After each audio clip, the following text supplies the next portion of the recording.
So basically my bike is really loud and I don't want it to be loud.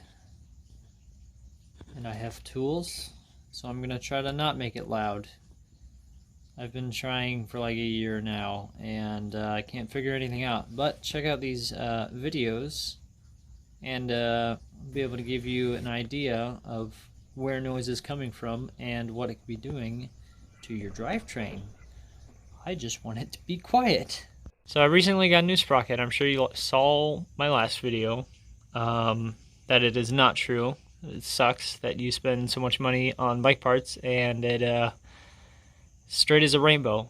So I got my old sprocket here and I'll pull a slow-mo video up right now to show you what chain slap looks like in slow motion.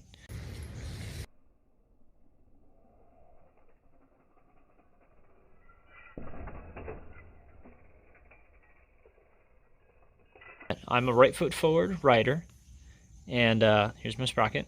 We're going to go ahead and line this up, my old sprocket, and if you need to, you can watch that slow-mo section again of how hard the chain is whipping on the sprocket. So we're lining that up, right foot forward, right, approximately. You know, you might be riding like this. Check out these teeth. And then right there, where the chain slap is. See how the chamfering is just completely wrecked off those teeth? Watch the slow-mo again, you'll see how hard it whips right into the sprocket. So that's why I put the slower guide on there to prevent that.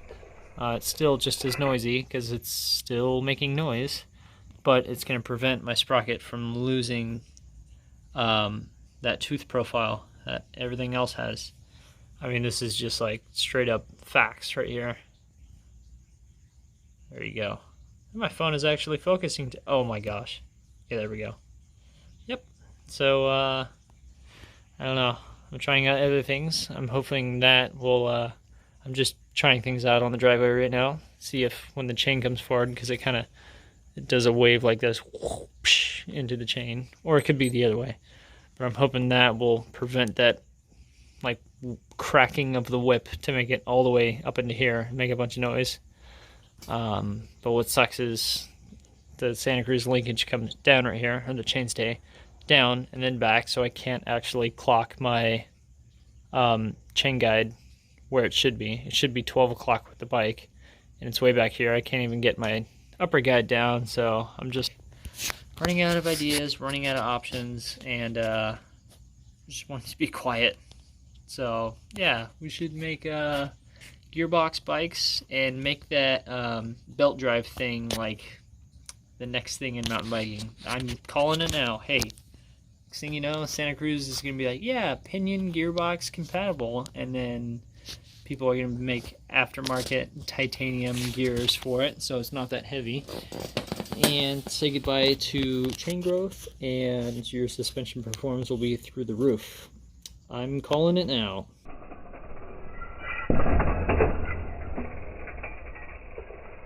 So another thing I want to add is chain growth.